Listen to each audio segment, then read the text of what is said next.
Okay. I want to thank you for coming to the other side of Utica this evening to join us as we continue Doubly Mad's poetry series.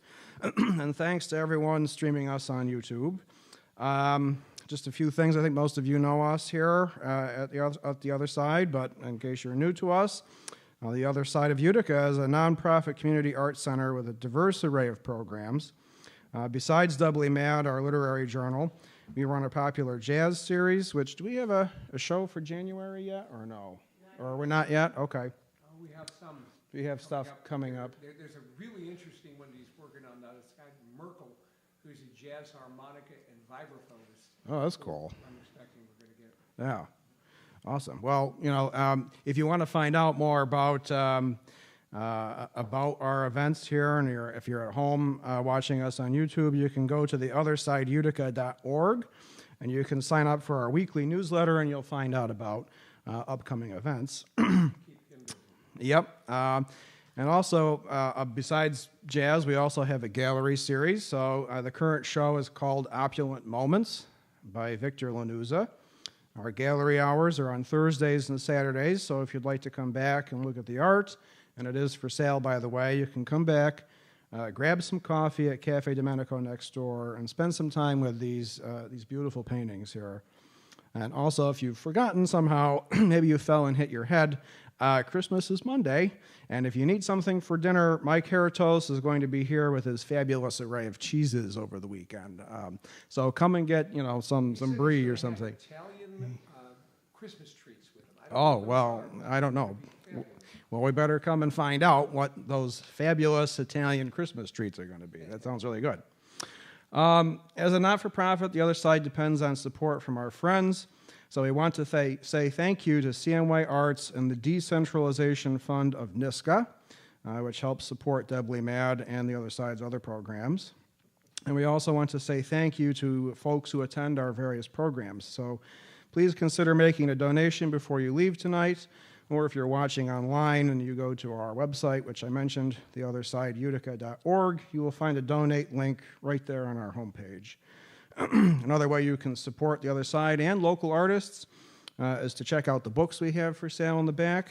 We have Tom Townsley's I Pray This Letter Reaches You in Time, Orrin Domenico's My Rap Sheet is Long, and we also have Cindy Day's Complicated Thanks. And a big announcement, we're soon going to have a book by Ruth Dandre. She's going to have a book coming out next year through Doubly Mad Press, so we're really excited about that. It's going to be called Casting. We also have issues of Doubly Mad, the current issue, which features letters by Hayden Carruth. I figure you probably have all seen it, but if you need another copy, and you should get one, they're in the back. The idea for this show tonight has been in the back of my mind since September. Every year during Advent, Orrin, Ruth, and I try to write a poem a day. I say try. Orrin's very good at it, and Ruth is very good at it, and I'm iffy, but we do this during Lent also. This practice is, in a sense, devotional, but it is also very playful. We get to write poems that maybe we wouldn't have written otherwise. But this back and forth continues throughout the year. The three of us are always exchanging work, so it seemed natural to do a year-end reading. It gives us a chance to look back at the poetry we've spent time with since last September, both our own and the work of the famous poets who've influenced us in one way or another. So this show is called Winter Recipes. The title comes from Louise Gluck's last book, Winter Recipes from the Collective. Sadly, she just passed away earlier this year. I guess it was kind of sudden. She was 80 years old. But this is a really excellent book. In the title poem, which I'm not going to read as it's a bit long, she describes how elder men go out into the woods to collect moss, and how their wives make this into an invigorating winter sandwich. The sandwiches aren't necessarily good to eat, but as Glick says, this recipe is for, quote, what you ate when there was nothing else. Poetry has many functions in my life. It can be exuberant and joyful. It can be cynical, sorrowful. It can tell stories, or it can chop them up and turn the structure of a narrative inside out. But one thing poetry certainly is for me is a sustenance during difficult winter months.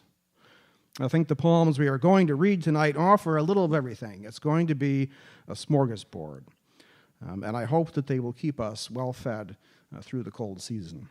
So I'm going to start with some stuff from Louise Gluck. I just want to say that Patrick Lawler was our last reading, and he did a great reading back in November, and part of it was he liked to use props, and one of his props was this nail, which he has left here. So I think we're collecting little items from each of our readings, so I don't know what we're going to leave behind here. Maybe I have a paper clip. That's not quite as interesting, but okay. So we're going to start with Louise Gluck. And part of the idea for this reading, too, is that each of us kind of picked a poet that we've spent a lot of time with over the past year. So I've known her work for a long time, but I connected with it this year in a way that I really hadn't before. Her work is very spare. You could say it's even rather Spartan. She doesn't use a lot of metaphors. Her language is very plain. And there's something about that I was attracted to. And in particular, I was really drawn to her later work. So this is from her book called The 7 Ages, and it's a poem called Ancient Text. How deeply fortunate my life, my every prayer heard by the angels. I asked for the earth. I received earth, like so much mud in the face. I prayed for relief from suffering. I received suffering. Who can say my prayers were not heard? They were translated, edited, and if certain of the important words were left out or misunderstood, the crucial article deleted, still they were taken in, studied like ancient texts. Perhaps they were ancient texts, recreated in the vernacular of a particular period. And as my life was, in a sense, increasingly given over to prayer, so the task of the angels was, I believe, to master this language in which they were not as yet entirely fluent or confident. And if I felt, in my youth, rejected, abandoned, I came to feel in the end that we were, all of us, intended as teachers, possibly teachers of the deaf, kind helpers whose virtuous patience is sustained by an abiding passion. I understood at last. We were the aids and helpers. Our masterpieces strangely useful, like primers. How simple life became then, how clear in the childish errors, the perpetual labor. Night and day, angels were discussing my meanings. Night and day, I revised my appeals, making each sentence better and clearer, as though one might elude forever all misconstruction. How flawless they became, impeccable, beautiful, continuously misread. If I was, in a sense, an obsessive, staggering through time, in another sense, I was a winged obsessive. My moonlit feathers were paper. I lived hardly at all among men and women. I spoke only to angels. How fortunate my days. How charged and meaningful the night's continuous silence and opacity.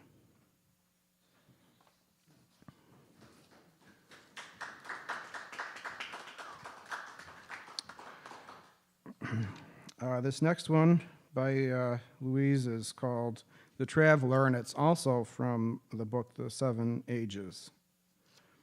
At the top of the tree was what I wanted.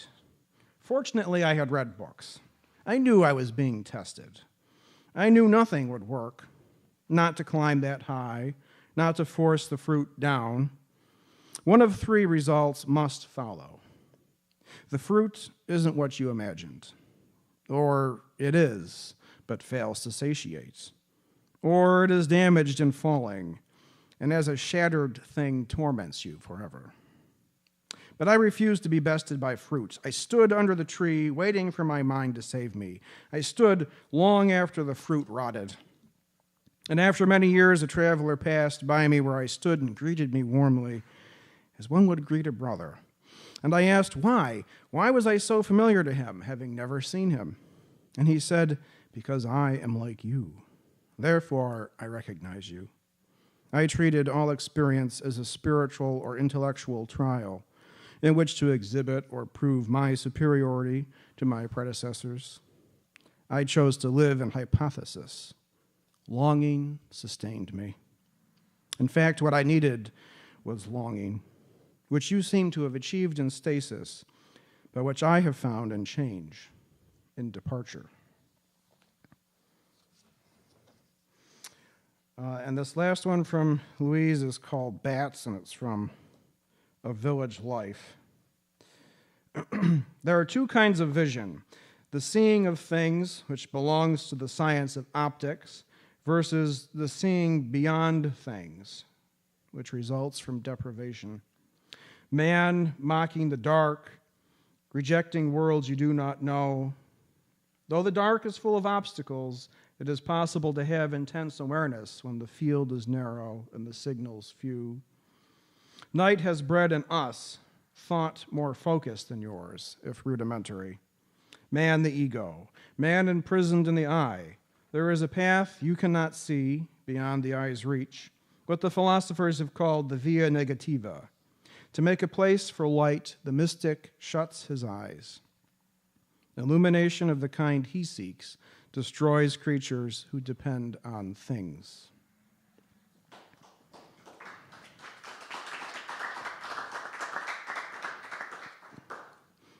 Those are, I think you probably, without having to say it, or you can tell, are pretty spiritual poems, which is maybe why I was drawn to them.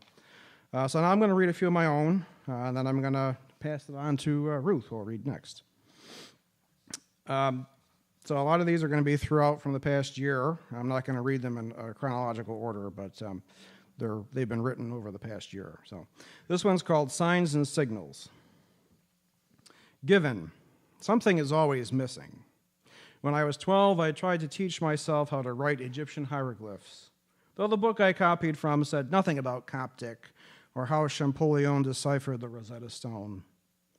It didn't tell me that, like Hebrew, the written language of Kemet is an abjad. It lacks vowels.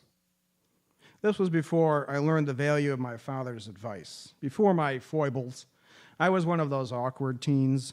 One day he said, "You have to find someone who's for you," a Delphic statement, I thought, taking it in fatalistic terms. As the preposition for has 12 distinct connotations, and he left the choice of which he meant up to me. It was a flawed attempt at communication. Those few fraught sentences I wrote with hawks and baskets, they meant nothing. Even I couldn't read them after I set my pen down. What I wrote could only be written once. I remembered all of this that afternoon we spent in Cherry Valley, visiting the suede-back shed where Samuel Morse composed his dots and dashes. It was long ago turned into a used bookstore, full of antique manuals, dusty paperbacks, maps of the town during the colonial period. One reminds us there was a massacre here in November 1778. I opened a leather-bound volume of math problems. Algebra, distant cousin of the zebra, you said, looking over my shoulder.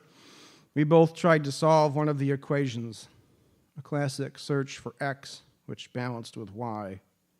We looked out a window as glass so old that it seemed like it was raining, and pictured Morse sitting there, convinced he had his code at last, clear, concise, like the best, the barest language.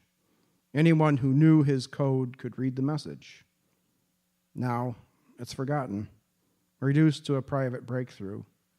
And we, with our own signs and signals, devised as we go along, know this decipherment is guesswork, endless, like trying to tie knots in a rope made of water. Thanks. This one's called The Transformation. It must have been that dream last night, an old house, an old book, fine rice paper, the transparent text of a play. Above him, pacing the stage, tense with purpose, the director urged him, "This is your line. You are supposed to talk now. Talk. Speak. Talk now." He felt something like Pinocchio, like Anna Karenina or the British Council in Chronowalk. His life driven by a plot he couldn't fathom. Every time he opened his mouth, the director looked at him red in the face, because once again, he could not deliver the famous soliloquy. He still laughed in most of the right places and spoke on cue, but didn't recognize the words. If the director was frustrated, he was even more upset, especially once the director forced a script into his hands. Read it. Practice. He woke up and thought, that's one of those dreams, and worried that he would roll over in bed, look at his hands, his legs, discover they were wood. Instead, he stood up. It was hard to explain. It felt as though the plot was gone, as though someone had ripped the last page out of the novel, and each page that came before it was throbbing with a pulse. He relaxed into the open ending of the present. There was no Geppetto waiting for him, lighting candles in the belly of a whale.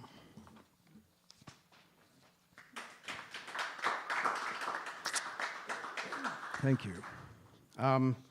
One last one, and then on to Ruth. This one's called Double Jointed, and this one was written during Advent last year. Restless. You know that it's time to start something new. So fill a pot, cold water, onions, celery, carrots, and occupy yourself preparing what will be lentil soup. But while the broth simmers, you have to wait. You sit and remember your grandfather cooking one of those winter nights when he was in charge of the kitchen. Buckwheat pancakes, fried with bacon fat. Maple syrup, as dark and thick as molasses. He watched with his spatula ready while you lost a game of cards to your grandmother, who was sly, it turned out, and full of cunning. Or sometimes, instead of pancakes, the old man stirred dried peas in a kettle of stock, boiled with a ham bone. You spooned up piano-sized chunks of ham and potato, trying to be like him, trying to savor porridge. But you realize as you add beans to your pot, you never cook with peas. You don't remember his soup after all. Maybe it was thin and lacked flavor. Maybe the pancakes were bitter despite all the sugar. It's something wrong with you, you decide again. Thinking about your life, clearly there is a pattern of uneasiness. And just as some people are double-jointed so that their thumbs can flex outward away from their wrist as well as inward toward the palm, you wonder if memory can slip out of its socket in time, if there is a way to recall the future. You sat in your grandparents' kitchen remembering today, waiting for these vegetables to be cooked tender, and for your uncertainty to soften enough to press a fork through and pull it out steaming. Even then, you were trying to answer the question, is the syrup better left in the tree? Thank you.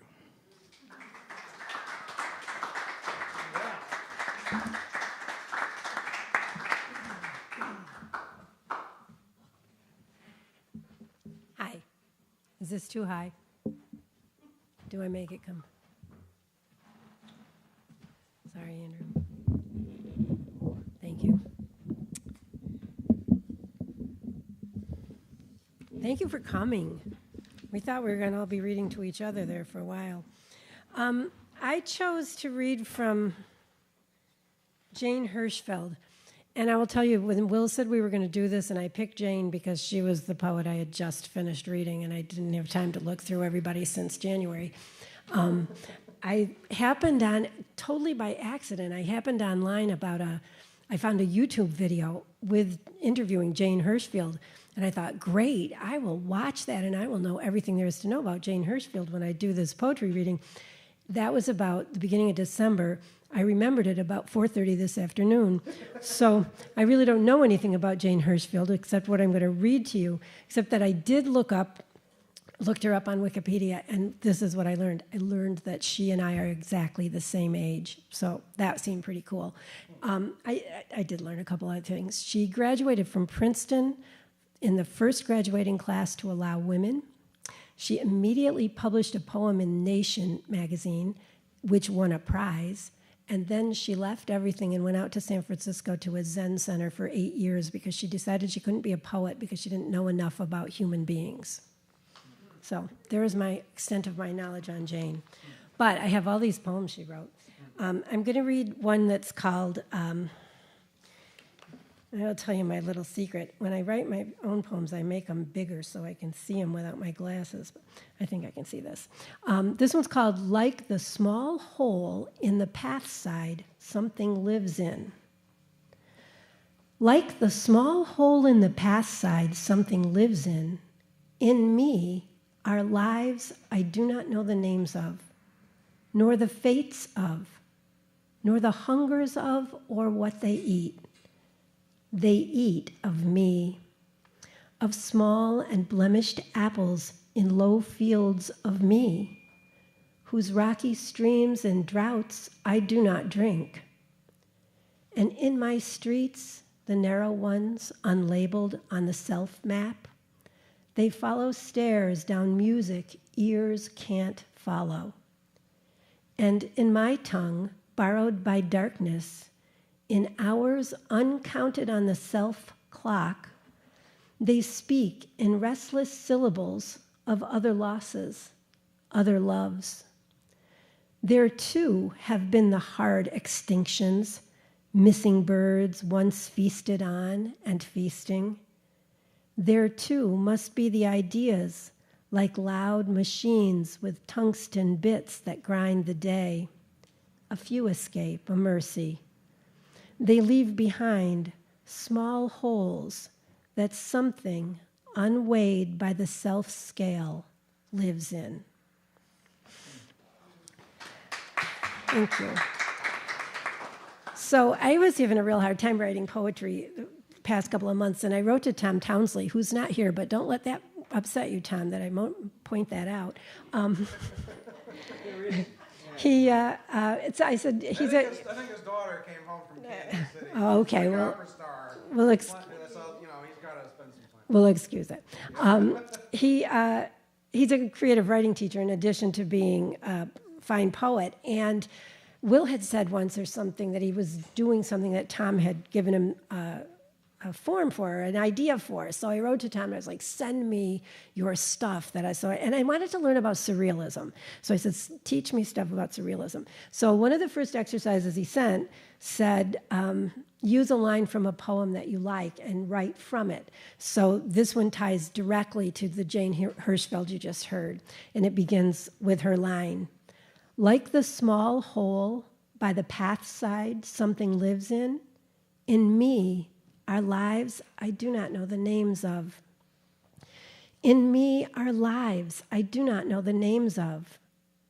There is the brave one, the good one, the one with beauty, the one without, old and young, foolish and wise, women of one kind and another, a man or two, too, I suppose, all reposing, drinking hot tea in winter, iced tea in summer, chatting among themselves about what to do with me, this skin and bones, flesh and guts covering they wear. I share. One wants to take me to Venice, to sink or swim, with that last denizen to cross the sighing bridge and scratch my name into his cell's wall.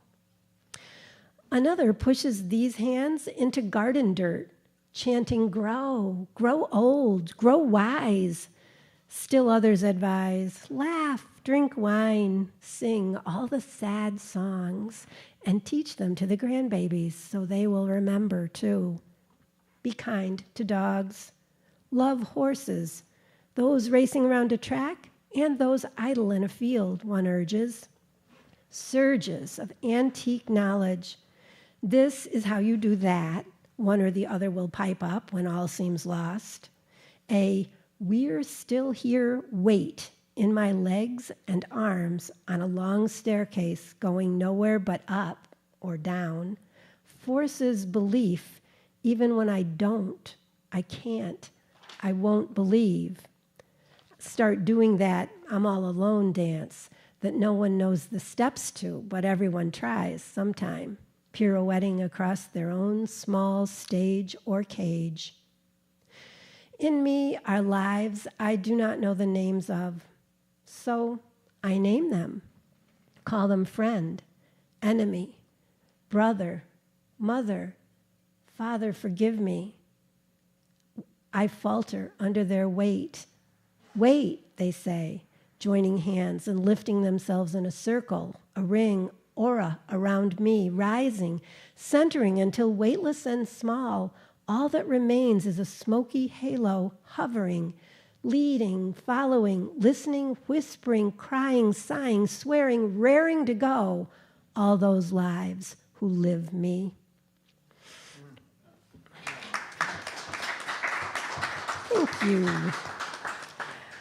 I'm going to read some shorter, lighter, easier ones from Louise and from me, because I figure about this time you guys need something shorter and lighter. And weirdly, they both have to do with numbers. I don't know why, because numbers are not a thing that usually appeals to me. Somebody told me, a couple of people that I liked really, really well and who are really intelligent, really talented people said to me, I don't get poetry. And I said, I don't understand it, they said. And I went home thinking about that because I'm not sure I understand poetry either. But then I thought, I don't understand music, and I listen to music. I don't understand art, and I look at art. So I'm going to ask you, if you don't understand these poems, just let them flow over you like music would or like art would slide in. Because if you asked me at the end of the show what these are about, I probably couldn't tell you. This one's called Zero, except that they have these incredible lines. This one's called Zero plus Anything is a World. 4 less 1 is 3. 3 less 2 is 1. 1 less 3 is what? Is who remains. The first cell that learned to divide, learned to subtract. Recipe, add salt to hunger. Recipe, add time to trees. 0 plus anything is a world. This one and no other, unhidden, by each breath changed. Recipe, add death to life. Recipe, love without swerve what this will bring. Sister, father, mother, husband, daughter, like a cello, forgiving one note as it goes, then another.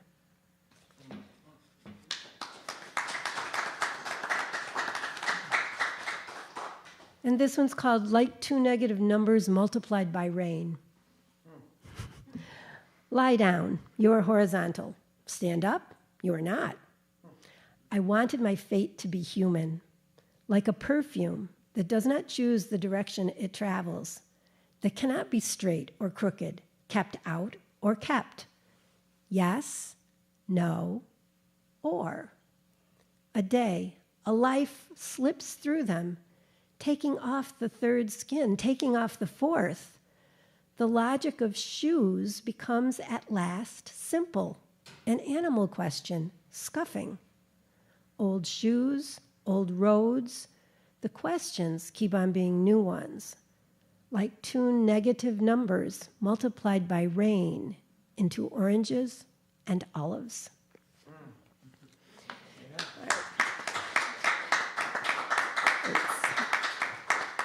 I thought you said multiplied by rage.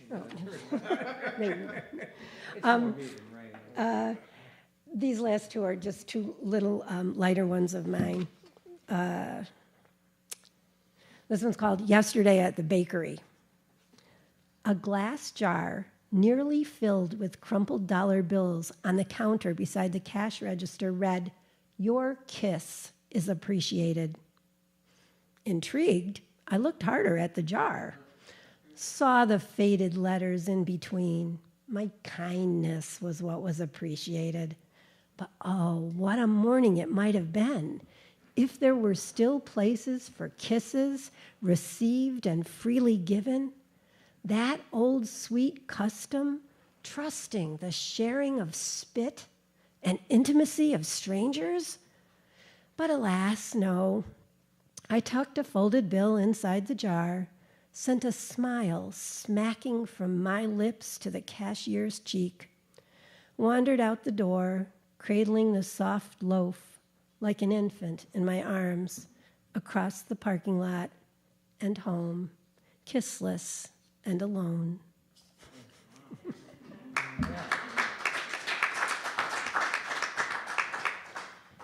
Will said he was reading something from last Advent. I'm reading things from like yesterday, so bear with me. This one hasn't got a name. It's just begin. Have you had this kind of day when the most crucial thing to do is clean from the inside of an old blue bottle the accumulated scum from how many hundred flowers who've watered there for years?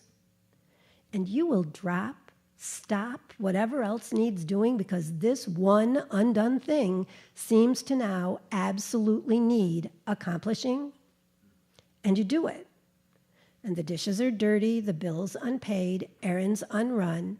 You have not showered or dressed, and the sun's been up for ages, and there is nothing else you can do but look, wondering what it means, if it means the light slipping through the clear, clean, faceted sides of an old blue bottle, flowerless, empty.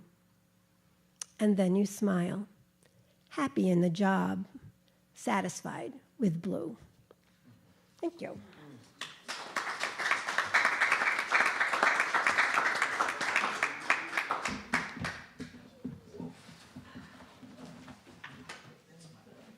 Wow. So, Kim kept asking me today if I was going to practice my readings, and I said no. I just kind of like to wing it. I want to start, I think about we had a reading once scheduled called the Horse You Came In On, where you read the people that were most influential to you, and that begins with Robert Bly.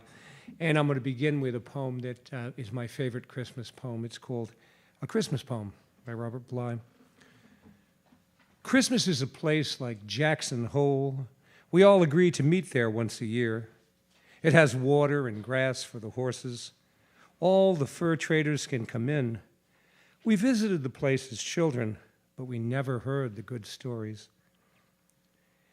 These stories only got told in the big tents late at night when a trapper who had been caught in his own trap, held down in icy water, talks, and a man with a ponytail and a limp comes in from the edge of the fire. As children, we knew there was more to it. Why some men got drunk on Christmas Eve wasn't explained, nor why we were so often near tears, or why the stars came down so close.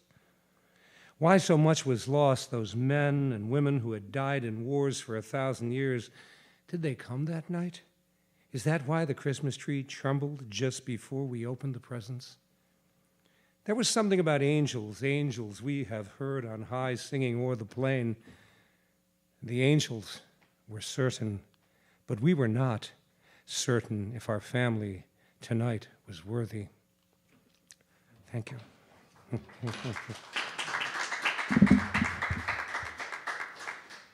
We call ourselves the trio, the three of us, and we have very different styles, all of us. Okay. This one, I make it a rule not to read stuff I've just written recently, but I'm going to break it here. This is called Rage Against the Mad Genocide Machine. I'll mention, this is a 5x5. And the 5x5 is a form I've been working in for quite some time, mostly as double 5x5s, which is quintets, 5 stanzas of 5 lines each, and then a double 5x5, there's 50 lines altogether. I'll say more about that later with another 5x5. I'm going to read one of the first ones I wrote. This is called Rage Against the Mad Genocide Machine 5x5. It's a hell of a nation where we hold bake sales to feed our shattered veterans while Biden sends 12,000 more tank shells to Netanyahu to continue the Israeli genocide in Gaza, burying in children in rubble for revenge. When we should be sending food and medicine, it's an insane nation where legless vets sit in their wheelchairs in the freezing rain. If it's rage you're hearing in this diatribe, you're hearing me loud and clear.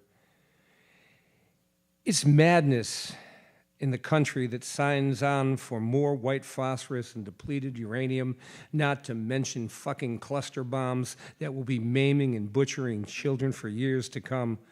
I do hope Biden and Yahoo are having fun this Christmas. I give the toothless girl in her wheelchair $5 every time I pass her chair.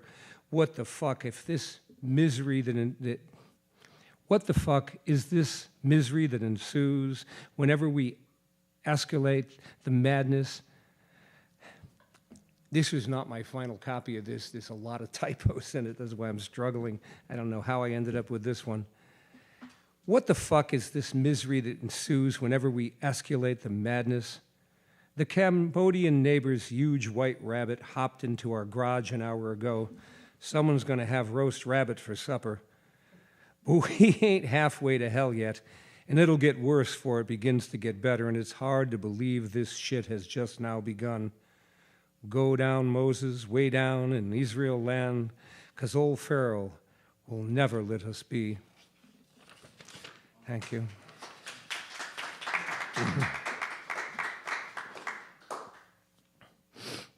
Let me see.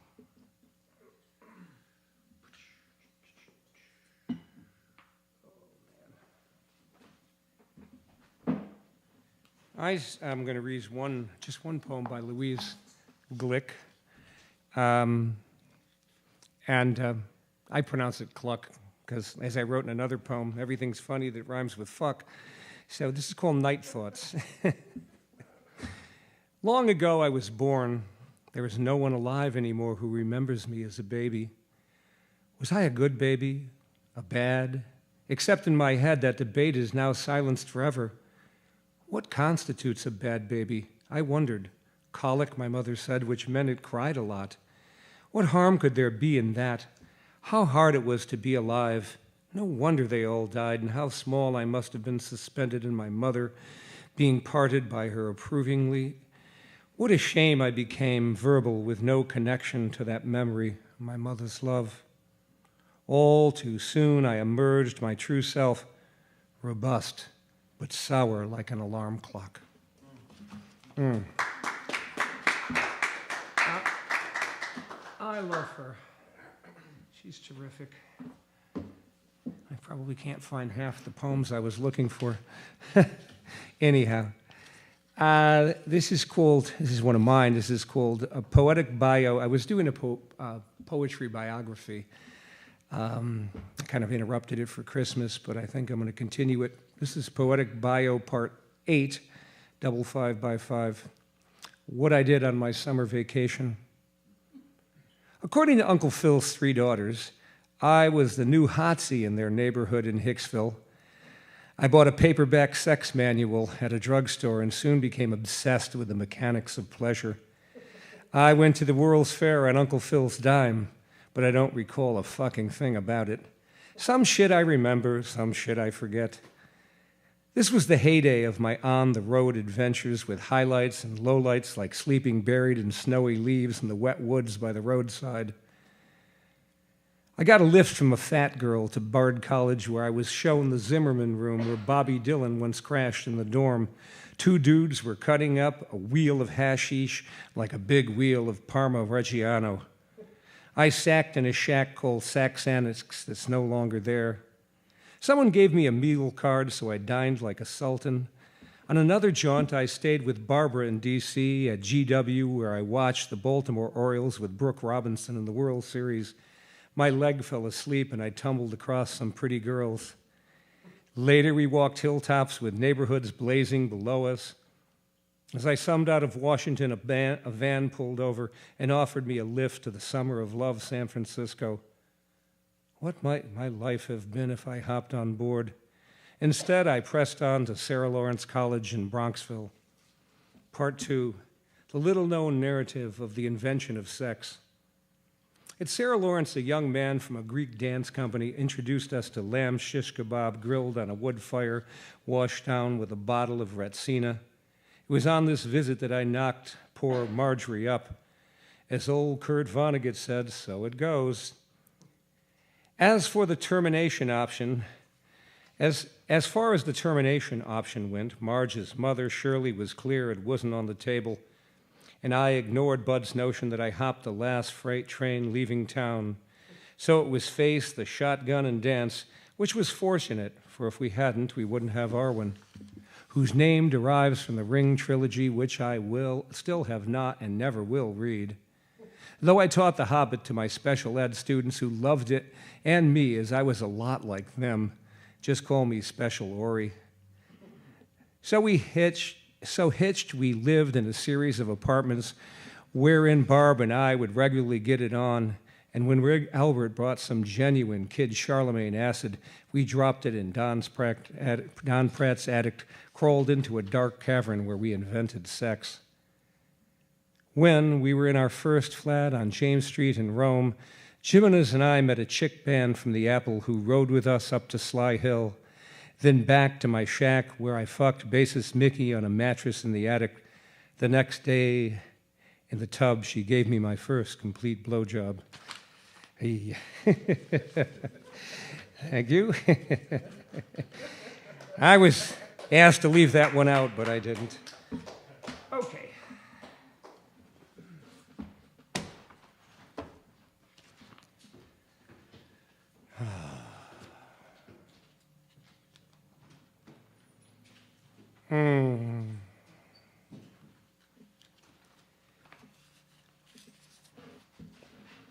This is from Simic, who I've been spending a lot of time with this year. He calls one dog Rimbaud and the other Holderin. They are both mongrels. The unexamined wife is not worth living is his favorite saying. His wife looks like a Delacroix, half-naked Liberty. She wears cowboy boots, picks dangerous-looking mushrooms in the forest. Tonight they will light tall candles and drink wine. Later they'll open the door for the dogs to come in and eat the scraps under the table. Entrez, mes enfants, he'll shout into the night, bowing deeply from the waist. This is called History Lesson. The roaches look like cosmic rustics in serious dramas. Oh, God, I love him. Everybody knows the story about me and Dr. Freud, says my grandfather. We were in love with the same pair of black shoes in the window of the same shoe store. The store, unfortunately, was always closed. There'd be a sign, death in the family, or back after lunch, but no matter how long I waited, no one would come to open. Once I caught Freud there shamelessly admiring the shoes. We glared at each other before going our separate ways, never to meet again. Thank you. Oh, let's see. Sharon Olds is another one of my absolute favorites. And this is her newest collection called Ballads, with a Z at the end here. It's called Ballad Torn Apart. Now that I understand that the world as we know it is going to end, I think of when I left my difficult lover and we went to see my friend alive for the last time and was driving home, and a few cars ahead of me, a car leaped straight up like a cat and turned in the air and rushed past me and slammed into the solid oak behind me as if against the rush of time, back to when love was being invented, before we spoiled the conditions for its existence: land, fire, air, and water.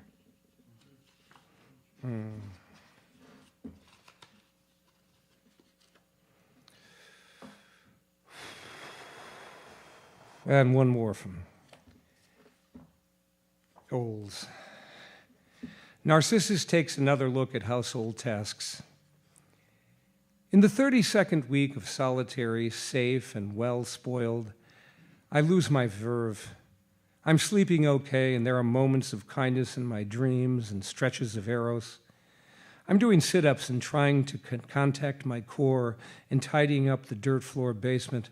On an unsteady wooden table, a dozen six-packs of beer from a wedding 25 years ago. The cardboard rips as I pick up a bottle from its recessed circle of dust, thinking of the nut of my divorce mortgage. Or was it the VIG, the way the attorney-ness slid into the story of the house? I tilt the green glass and pour the slender-necked ale out into the sink. It goes down inward, as if against infinity. Outside, I scrape blossoms of lichen off the inner curve of the granite bird bath and drop the latest dead mouse, maybe with milk in her breasts. I'm so sorry on the granite wall for a crow. Back to the cellar for more bottles planted against the little vomiting batteries. Who says the form of art requires joy? Could not suffice or anger? Could rot suffice or anger? The tip of my tongue with the blister on it is a wounded feeler. From underground up, I am like a wasted festival. A squirrel stands up next to the wall and puts one paw over her heart. And me, I pledge allegiance to sweat and salt. I learned from this book of hers that, damn it, I'm not going to come. The poet we love, you like him in particular, is in hospice care. Shit, I can't remember his name. Anyhow, that was one of the things I learned from that. I think that's it for me this go-round. So, we have agreed to do this straight through without an intermission so that we can get over there before the beer runs out. So enjoy. Do you need an intermission? No intermission. This scarf, I'm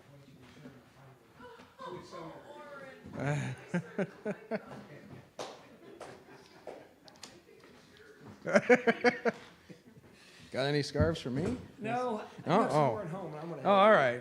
Okay, fine. I don't want a scarf.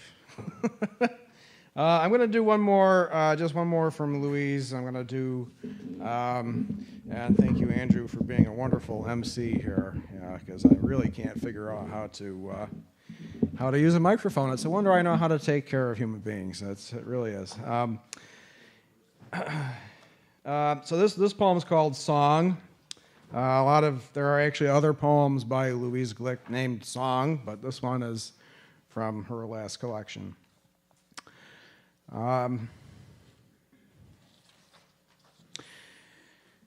Leo Cruz makes the most beautiful white bowls.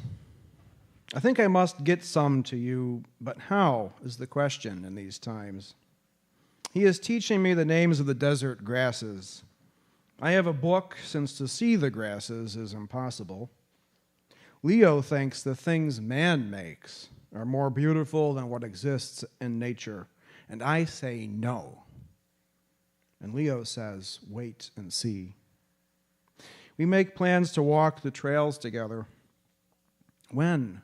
I ask him. When? Never again. That is what we do not say. He is teaching me to live in imagination. A cold wind blows as I cross the deserts. I can see his house in the distance. Smoke is coming from the chimney. That is the kiln, I think. Only Leo makes porcelain in the desert. Ah, he says, you are dreaming again. And I say, then I'm glad I dream the fire is still alive.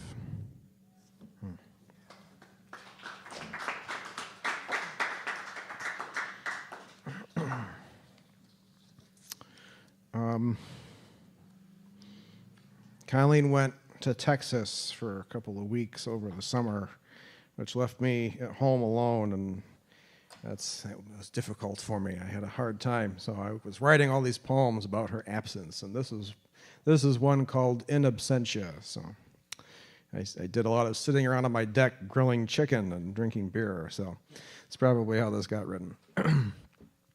Now days pass the way they do in Russian plays. Everything important happens during a pause. Dialogue must be trivial, like Restoration-style wit. Someone is humming, confusing the melody of Holst's Jupiter with a Lucinda Williams song, while someone else is swearing at charcoal because it will not catch. And you are in absentia. I keep thinking of Joyce trapped in that Austro-Hungarian school, his bad eye getting worse week by week until all he could see through it was Dublin, while the good eye saw a classroom full of young men, each a unique pervert like the rest of us. Oh, I've been seeing double for 12 years, but won't cover up my strabismus, because it allows me to see you night and day at the same time as the steering wheel, the city edematous with fog, which comes to think, edematous, I don't know if you know what that means, but it means you've got a lot of fluid on board, you know. So think of the foggy, misty Utica in the fall. The city edematous with fog. I'm following the road and following you, living two lives at once. Who could say, that is my real one? This is not.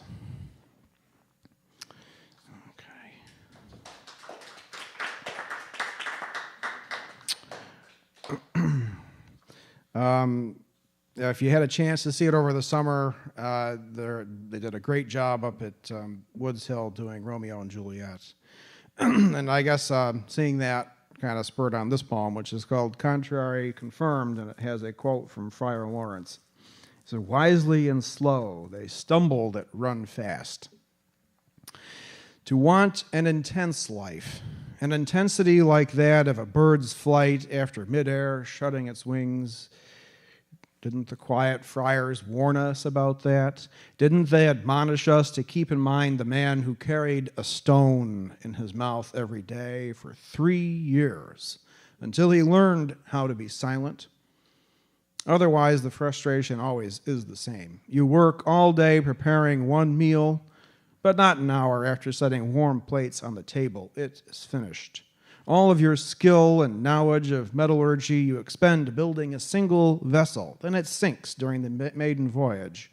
Yes, we answer, we know this is true. The ends contradict the means. So, even these fossils teach us. This one in the shape of Narmar's palette, recording the kingship of an oyster. A document inscribed with the text of clams and small corals pleads along with us. Was everything we lived through of no more consequence than this? To want a life contrary, confirmed by something more durable than stone.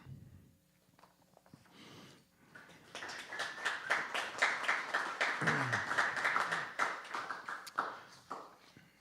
I'll just do two more.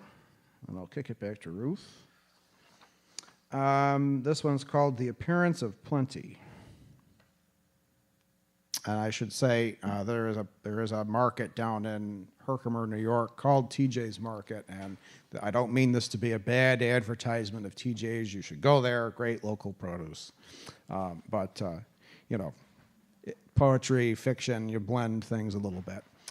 So you have to kind of... forgive me stretching the truth. 2 weeks after Christmas, it's cold in TJ's Market. No lights inside other than that pale blue light filling windows, which look like small banners of winter sky, the drab gray flags of a forgotten country. Many of the wooden stands are empty, save for gourds left over from the holidays, and several dozen apples, each apple spaced apart to ape the appearance of plenty. Cardboard boxes are heaped against the walls. In one, there are red stains where crushed fruit soaked the paper, then dried, leaving a kind of wavy scar. They contain only the vague sour musk of raspberries, odors of peach, citrus. Everything is overripe. Everything smells of wet earth and roots. The greenhouse, still cluttered with wreaths, where each spring my mother bought marigolds and begonias, where I smelled basil for the first time, is where I find TJ standing alone like a single fruit tree planted in a glade of cut and pruned evergreen. Anything I can help you with, he asks, and I answer, just looking. I should have known not to come here, that this has become one of those stores where you never find what you need and never leave without making some purchase. But where should I have gone instead? What orchard or supermarket around here sells the silver apples of the moon, the golden apples of the sun? I checked the varieties TJ has for sale, typical Macintoshes, Empires, Galas, the flavorless Red Delicious, the Granny Smith, and Pink Lady. They are already soft, cider pungent. I handle them afraid to break their skins. All the same, some might cook well with cinnamon and butter and a pie. I pick 3, no, 5, and carry them to the counter to wait for TJ, who is back there in his temporary forest, pulling up his roots from a concrete floor sticky with sap, who is coming forward now, smiling dryad, loosening his bark, opening his blossoms. How's your mother? He asks. And I look at him, startled he recognizes me. It's been 15 years at least since I saw him. She's good, I say, trying to guess what news spread around, whether I will have to explain. He punches at the register with his finger. I recount the apples, wondering if they are the ones I saw once fall from their tree during a thunderstorm, hard, clenched fists pounding the earth.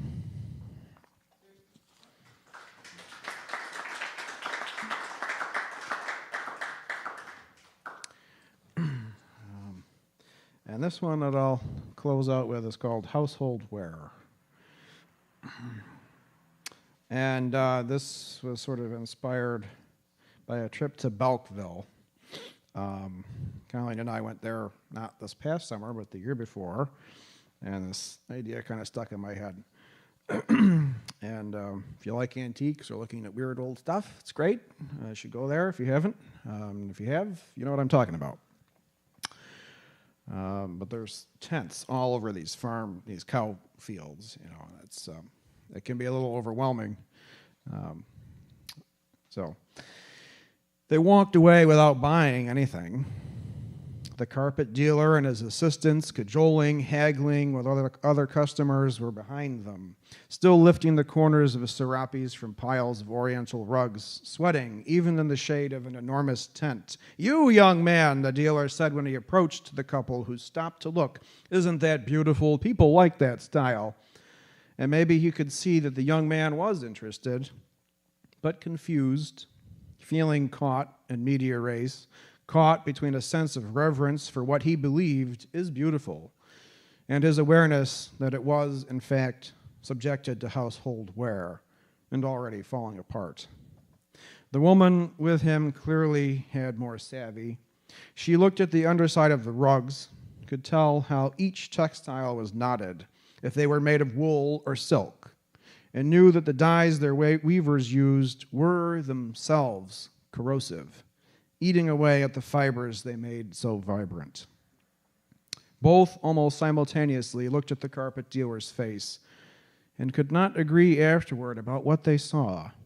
They argued back and forth as they wandered through bizarre tents full of oak bureaus polished with minwax, and gramophones, toys, and memorabilia scattered over the trampled grass of a cow field. She insisted the dealer had a birthmark that covered half his face. He swore it was some kind of scar, maybe from a burn. The only details they both remembered were the man's white hair, which was very thick, and those vintage sunglasses he wore. Also, how he walked with a bow-legged stride, as though there were something wrong with his knees. They compromised. Whatever it was, birthmark or burn, It gave the man a two-toned look, like some of his carpets, which must have lain folded for years or been half covered by a piece of furniture. They bought nothing that afternoon. And he told her as they left the last tent, where they saw Victorian music boxes, tall, elegant showpieces the size of old clocks, with songs on their faces instead of ours, how, as a boy, he never liked to draw on concrete with chalk unless he knew it was going to rain. Thank you.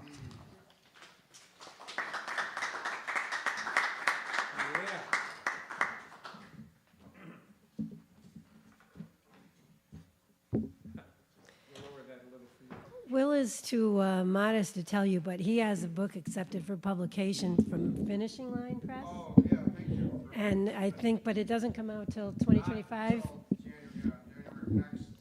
So in a year you'll have a book by Will.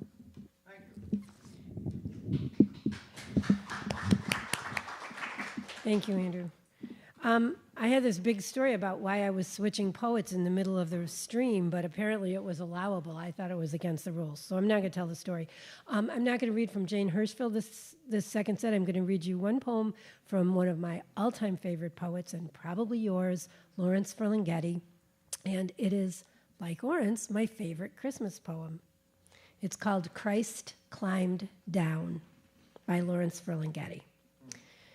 Christ climbed down from his bare tree this year and ran away to where there were no rootless Christmas trees hung with candy canes and breakable stars.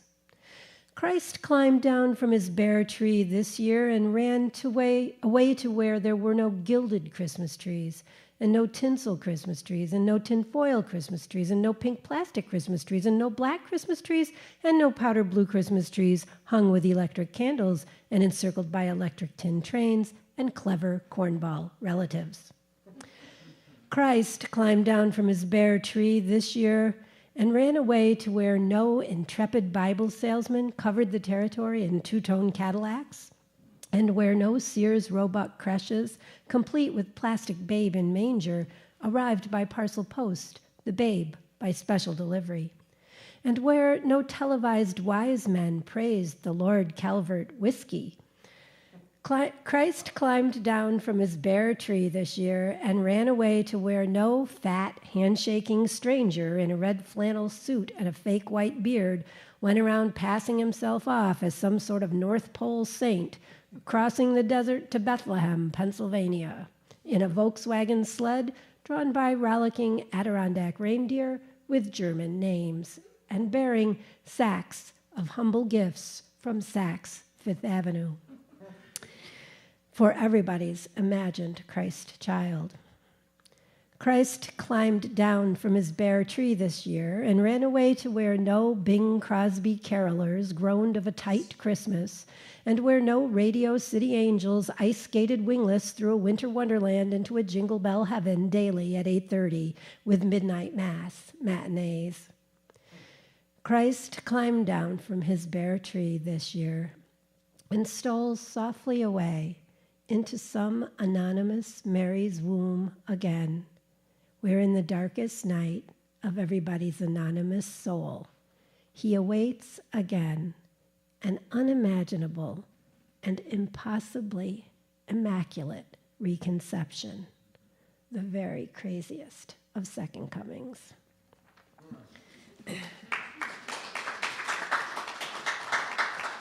Thank you. The problem with that poem is you need to be able to read it without taking a breath, and nobody has that much breath. I'm going to be very brave now and read this one that Will and Oren told me I have to read, that I would never have in a million years chosen to read on my own. So if you don't like it, talk to them. Blame Oren, yeah. Imagine, Patrick, who was here a couple of weeks ago, he had a poem that every stanza began with the word imagine. And again, because I had no ideas of my own, I was stealing one of his. So that's what this poem does. Imagine you are the worn tip of the cane of an old man walking the stone paths of Venice. You know every inch of rock, but have never tasted water even though the city is built on it. Imagine you are a pussy willow catkin, butted up for winter in a sleek red skin. Imagine sun, a too warm day. You begin to open, then the snow. Imagine your husband leaves, your father dies, your mother too. Even your dentist bites the dust, and your eye doctor vanishes in a blink. All the rest of your doctors quit or leave. Don't get sick, the receptionist says when you call the doctor's office. Imagine you could go your whole day with your hands in the dirt. Would you leaf out at the end of it? Imagine the stories in your pen come to life. Would you live them or run away? Imagine salt. Imagine you wake up in Gaza. Imagine you're at the top of an enormous ski slope and the only trail accessible is a black diamond. Imagine you don't ski that well. Imagine sunshine on snow. Get lost in the glitter, snowblind on time. Imagine little children cling to you like magnets to metal.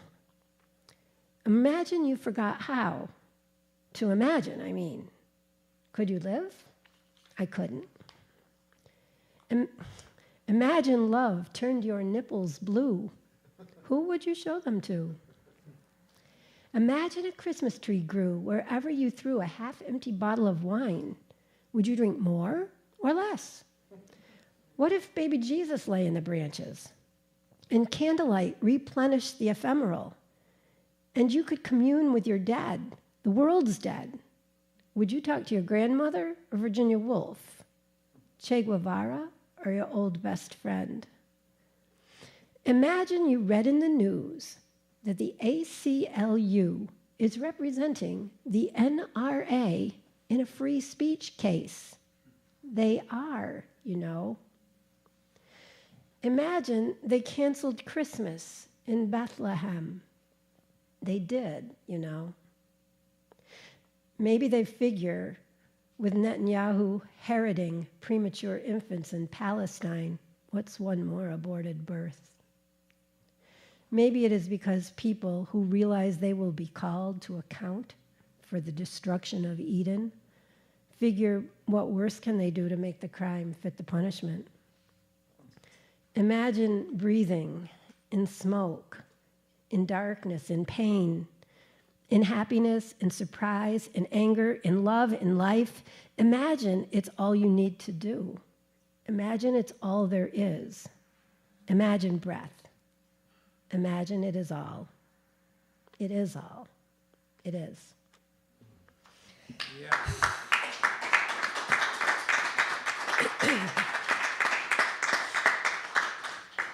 This is an old poem, very old actually, 8 years. I know that because my granddaughter's not born yet in it, and she's 8. So it's called Nativity.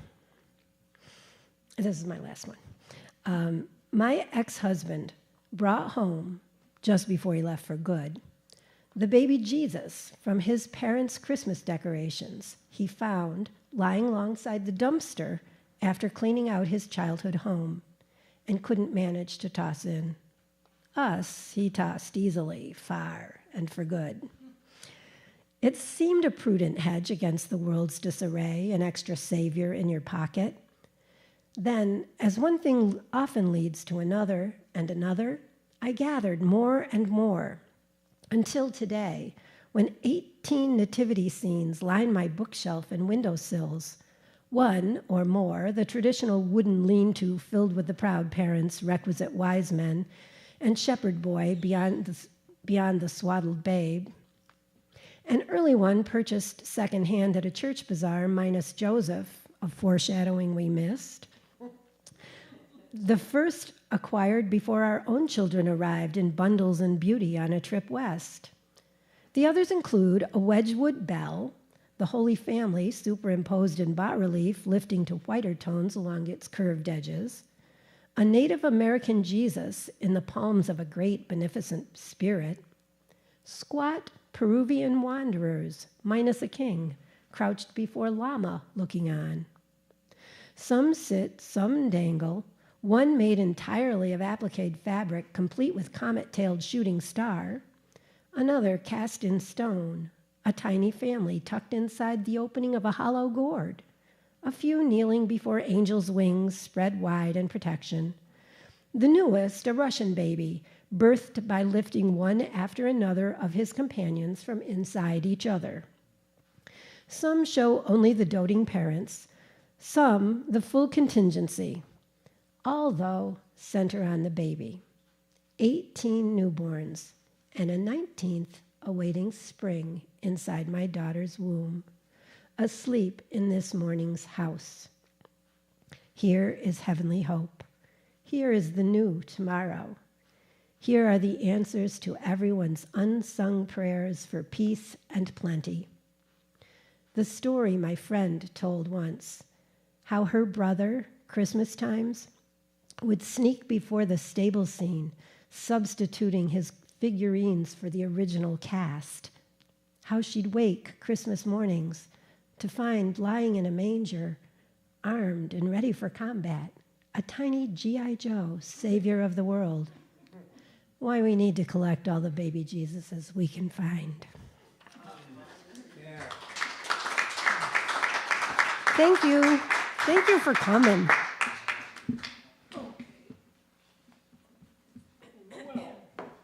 I don't know why I didn't bring more of my stuff. I didn't pick it up, I guess. But going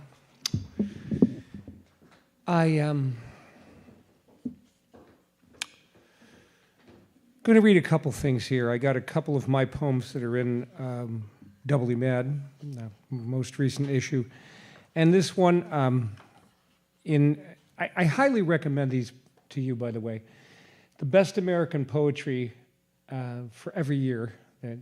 Dave Lehman is the series editor, but each year there's a different editor who chooses the poems, and this particular year it was Louise Gluck, and they're all great. Bly's one is terrific too. I'm going to get every one of them. They're wonderful. Okay, this is by Tess Gallagher. A man was given one kiss, one mouth, one tongue, one early dawn, one boat on the sea, lust of an intermediate amount under the stars. He was happy and well fitted for life until he met a man with two cocks. Then a sense of futility and of great unfairness of life befell him. He lay about all day like a teenage girl dreaming, practicing all the ways to be unconsciously beautiful. Gradually, his competitive spirit began to fade, and in a place, a gigantic kiss rode toward him. It seemed to recognize him, to have intended itself only for him. It's just a kiss, he thought. I'll use it up. The kiss has the same thing on its mind. I'll use up this man.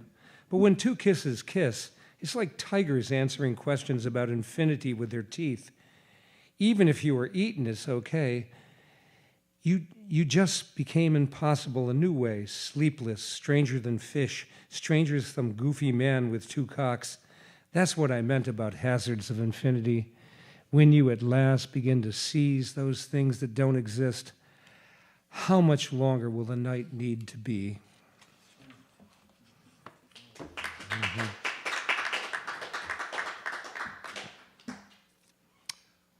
This is called Friday the 13th in the Asphalt Jungle 5x5.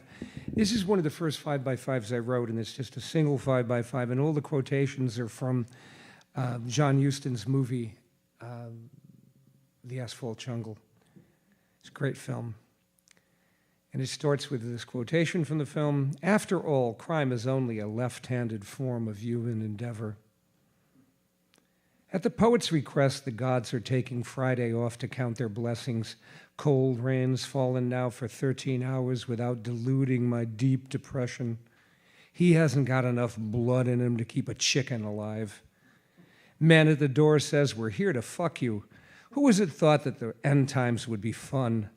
Pork pie hat man asks, "Did you ever pick your feet in Poughkeepsie? Or are you feeling tipsy, Nipsey? Hey, you ain't got a snowman's chance in hell." Sadness prevails and joy's resignation. Each day I get up and give it my all. I miss my man, Baldo Blue Kavanaugh, and his Zapatista aspirations. Let's send our misgivings on a Mexican vacation. Only time will tell if Louis Buñuel and surrealistic pels are allowed to hang around the inkwell looking for a lofty goose-down pillow. Man needs a place where he can hang his head. It's the nature of shame to have many children. Only a master like Bly can call them all by name. Robert, like a mouse, I get lost in your big footprints. These blues poems are looking for big feet of their own. Watch me as I turn into a Sasquatch. Okay.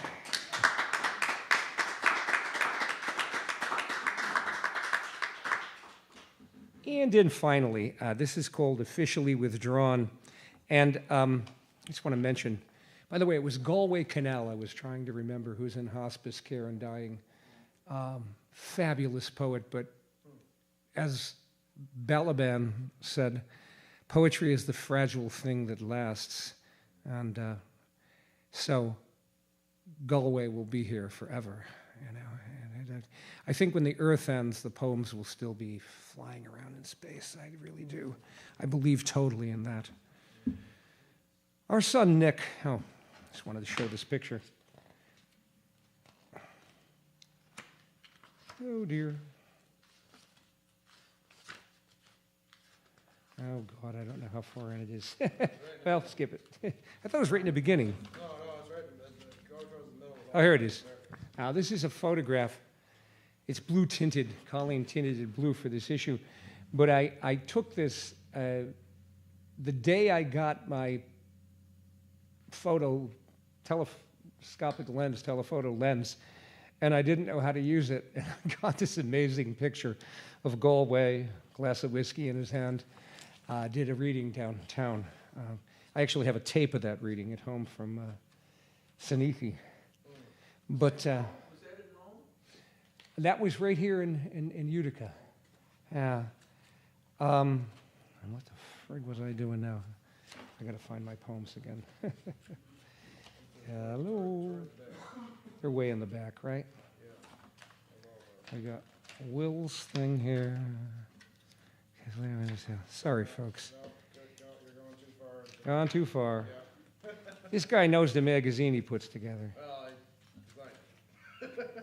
Here it is.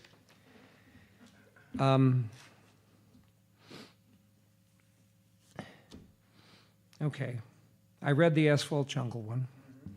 This is Officially Withdrawn. Our son, Nick, found Dr. Jazz, a slim, hardcover volume of Hayden Carruth's passionately polished verse, in a bin of recently discarded books for sale at our public library.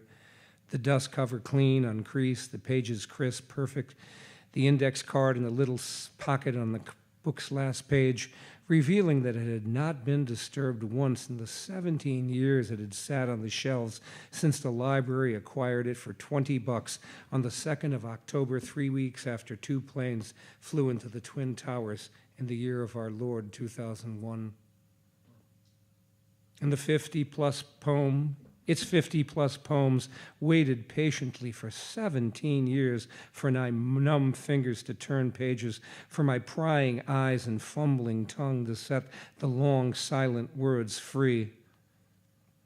The sense and sensibility of a sensitive man, canned and preserved, now opened and spread like sweet, tart homemade jam on bread, for my delight and nourishment.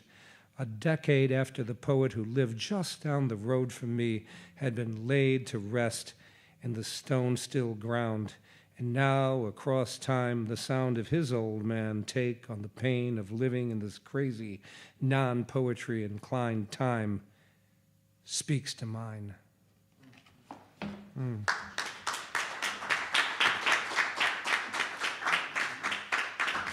Now we hope that the beer hasn't run out.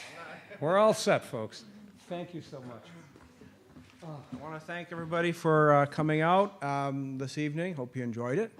And yes, don't forget, On the way out, there is a jug in the back. If you can drop $5 in to help us keep the lights on. We don't have any paid, or more, 10 bucks, 20, 50, 100, sold. Okay. Helps us keep the lights on. We have no paid staff here. Many of you know this. And then, yes, hopefully they have some beer left across the street. There was a whole bunch of people hanging out, so keep your fingers crossed. And we'll be continuing this series with Doubly Mad. I will have information about the next reader in the next few weeks. So thank you very much. One more thing. My favorite line from Lawler's reading that night was when he said, he had the poem where he said, "My therapist told me I should like myself more," and I thought he said, "lick myself more." There you go. There you go. Thanks, Patrick Lawler. All right. Thank you, everybody. Thank you. Thank you, Andrew, for doing this incredible job.